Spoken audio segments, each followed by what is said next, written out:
Hai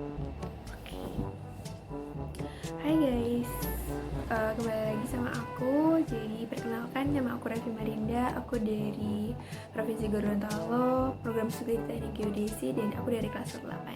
Jadi hari ini aku dapat beberapa materi, lebih khususnya aku dapat 6 materi yang emang benar-benar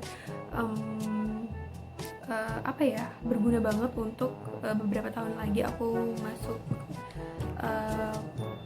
dunia perkuliahan. Oke, jadi ceritanya ini aku dapat tugas untuk bikin rangkuman materi kayak gitu.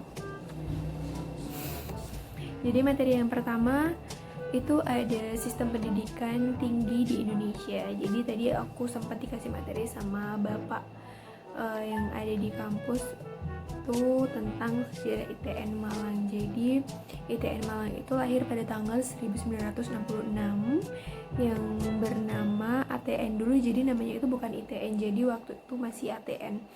Terus kemudian ATN itu beralih menjadi ITN pada tahun 1981 kayak gitu. Jadi selanjutnya terus bapak tadi sempat jelasin sistem pendidikan di perguruan tinggi. Jadi emang waktu aku nyimak videonya, jadi aku waktu nyimak materi yang bapak jelaskan tadi, emang sistem pendidikan di perguruan tinggi sama waktu aku sekolah itu beda jauh banget. Dan tadi sempat bapak jelasin sih, jadi cara belajar mahasiswanya itu kita menggunakan sistem satuan kredit atau biasa dikenal umumnya itu SKS ya.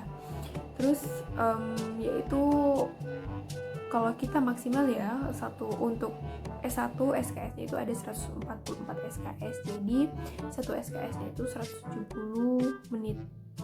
Itu satu per SKS, tinggal dikali aja per minggunya itu berapa ya. Jadi per semesternya itu berapa SKS yang kita ambil, terus ntar tinggal kaliin aja waktu jam belajarnya kita itu berapa menit kayak gitu. Terus tadi sempat dijelasin juga syarat kelulusannya kita itu apa aja. Di sini ada ditulis IPK-nya itu nggak boleh kurang dari 2,50. Terus nggak ada nilai D sama E. Terus lagi setelah itu kita udah nyelesain skripsi atau tugas akhir yang diberikan oleh kampus kayak gitu.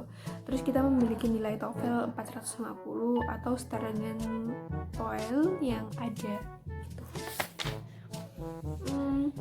Terus lagi kalau misalnya tadi sempat dijelasin juga sama bapaknya, kalau misalnya IPK kita lebih dari 300, kita bisa ambil SKS yang banyak, kayak mulai dari 22 sampai 24 SKS kayak gitu. Terus katanya tadi semakin banyak SKS yang kita ambil, semakin cepat juga kita lulusnya gitu. Terus gitu juga sebaliknya, kalau nilai kita di bawah 3,00 kayak cuman 250 kayak gitu ya, makin dikit juga SKS yang bisa kita ambil. Terus makin lama juga waktu kita mau lulus. Terus kayak di situ kayak ada evaluasi studi. Jadi setiap mahasiswa yang ambil S1 maka itu bakalan dicek kayak semester 1 udah ambil berapa SKS, udah memenuhi apa belum semester selanjutnya kayak gitu, dan seterusnya.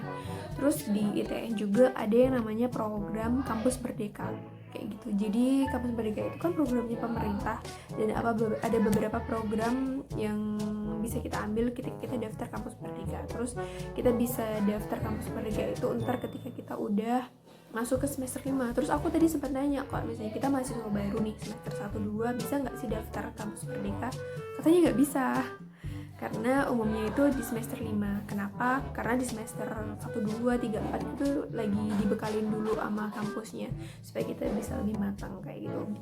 Misalnya kita semester 5 daftar Kampus Merdeka nih, kita magang, tapi kita full magangnya itu lebih baik tuh waktu semester 6 sama 7 kayak gitu. Terus ntar semester 8 nya tinggal garap skripsi gitu. Udah. Oh iya, tadi sempat dibilang sama bapak lagi, kita bisa daftar Kampus Merdeka itu kalau misalnya kita nggak ganggu mata kuliahnya kita gitu. Jadi kan biasanya ada yang kalau misalnya kita daftar Kampus Merdeka kita bakalan magang di luar nih, terus nilai kita bakalan aman juga di kampus gitu. Tapi tergantung juga dengan guru bimbingannya kita. Ya katanya tadi jangan sampai kita daftar itu terus kita ntar mempengaruhi nilainya kita di akademik kayak gitu, enggak. Terus kita next, tadi ada materi 2, ada anti korupsi dan radikalisme. Tadi ada bapak yang jelasin materi 2 itu memang keren banget, mudah banget dipahami, tapi emang yang di sini aku catat ya, sempet aku inget banget ada kata-kata bapak yang emang oh iya ya aku mikirnya gitu. Itu menurutnya yang dibaca tadi ya, orang dapat dengan mudah untuk berkorupsi ketika orang itu dapat memonopoli kegiatan dan memiliki kekuasaan. Jadi semakin tinggi seseorang memiliki kekuasaan dan jabatan, orang itu bakalan lebih mudah untuk berkorupsi. Dan aku langsung mikir, oh iya ya, bener banget kayak gitu. Terus kita lanjut di radikalisme. Kalau bapak bilang tadi itu, radikalisme adalah aliran yang menghasilkan aliran atau sekelompok orang yang menginginkan perubahan dengan drastis dengan cara yang radikal atau ekstrim. Itu bahaya banget loh asli. Ciri-ciri orang yang radikal itu, dia itu kayak satu, orang itu fanatik banget dengan sesuatu, dia emang bener-bener percaya dan fanatik, tau kan fanatik ya udah kayak gitu. Terus sikap tidak toleran, terus sering sikap tidak toleran, berburuk sangka kepada orang lain, itu termasuk ciri-ciri orang yang radikal.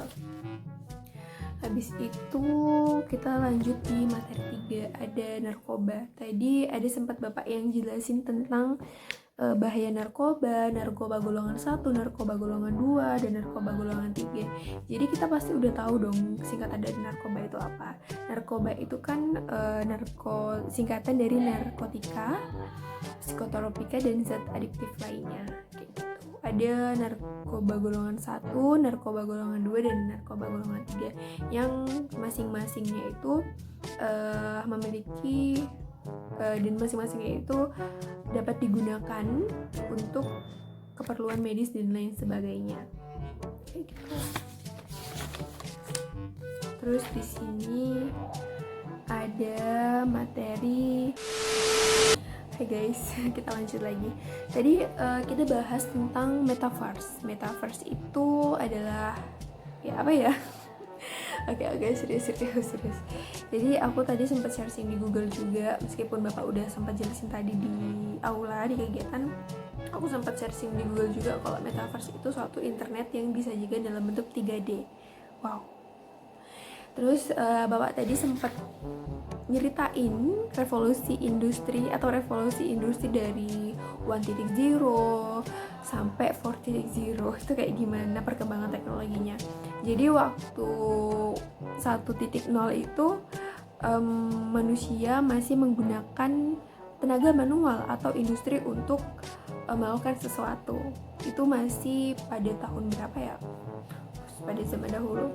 Terus ada, kalau kita waktu itu udah lewat, terus kita masuk ke 2.0, itu orang-orang mulai menggunakan tenaga minyak dan listrik untuk beraktivitas kayak gitu. Terus kalau 3.0 itu orang-orang dimana ada pertama kali modern komputer. Itu komputer pertama kali ada pada zaman 3.0. Terus udah mulai ada internet, terus juga udah mulai ada robotik dan lain sebagainya. Terus udah masuk ke industri 4.0 dimana kita udah mencangkup semua teknologi di dalamnya kayak gitu. Kalau udah masuk di 4.0 itu kan udah zamannya kita sekarang ya, udah canggih banget tuh kan, jadi semuanya udah ada di dalam internet kayak gitu. Terus kita lanjut ke materi 5. Materi 5 itu cyberbullying. Tadi ada ibu dari psikologi, dia bawain materi cyberbullying yang emang bener-bener banget remaja saat ini rasakan kayak gitu. Cyberbullying itu tindakan yang tidak menyenangkan yang dilakukan untuk merugikan orang lain atau menyenangkan dirinya sendiri kayak gitu. Menurut yang aku tahu. Terus beberapa bentuk cyberbullying itu kayak ada flaming, terus ada pelecehan, itu fitnah, itu juga termasuk bullying ya, terus meniru, terus dan lain sebagainya gitu. Yang lebih parahnya lagi, anak-anak yang rentan biasanya kena bullying itu anak-anak yang berprestasi, satu. Terus anak-anak yang cerdas dan bertekad kuat, kan biasanya kayak gitu, anak-anak yang berprestasi, anak-anak yang mempunyai tekadnya kuat itu malah dibully sama teman-temannya. Aku nggak tahu kenapa, tapi emang kebanyakan gitu. Terus yang ketiga, ada yang biasanya anak yang tertutup, yang anak yang mudah cemas kayak gitu-gitu. Terus anak yang sangat apa ya gitu, jadi tidak, anak-anak yang nggak punya temen, terus anak populer itu juga termasuk mereka rentan terhadap bulian kayak gitu. Karena itu aku nggak tahu kenapa, mungkin karena emang orang mau ngebully orang lain itu mereka nggak mandang bulu, cuman anak-anak tadi itu yang memang rentan banget kena bully kayak gitu. Terus kita lanjut, tadi ada materi yang terakhir tentang kesehatan. Di situ mbaknya tadi sempat bilang kalau misalnya kita sehat kita bakal lebih bahagia. Karena kenapa? Karena mbaknya tadi bilang gini loh, ada quotes yang emang aku inget banget, sempat mbaknya bilang tadi itu gini, jaga baik-baik tubuh kita karena cuman itu tempat kita tinggal. Iya nggak sih? Iyalah, bener. Terus emang kalau misalnya tadi beberapa mbak sempat jelasin materi yang tentang kesehatan tadi, kalau tentang penyakit menular dan penyakit tidak menular. Kalau misalnya kita penyakit tidak menular itu dimana penyakitnya berkembang di dalam tubuh kita dalam jangka waktu yang lama, dan itu biaya pengobatannya bisa lebih mahal kayak gitu. Jadi kita harus bisa dapat menjaga kesehatan kita sendiri. Kayak misalnya kalau kita ada waktu, kita cari poliklinik atau puskesmas yang gratis untuk cek kesehatan kita kayak gitu. Kalau emang nggak ada, kita bisa nyarilah, kita bisa gitu. Jadi beberapa materi yang udah dibawain hari ini waktu PKKMB hari pertama itu emang bener-bener sangat seru, dan para pematerinya itu emang bener-bener orang hebat kayak gitu. Jadi emang bakalan berguna banget untuk kita para mahasiswa baru menghadapi sistem perkuliahan di masa depan kayak gitu. Jadi sekian dari saya, wabillahi taufiq wal hidayah, wassalamualaikum warahmatullahi wabarakatuh.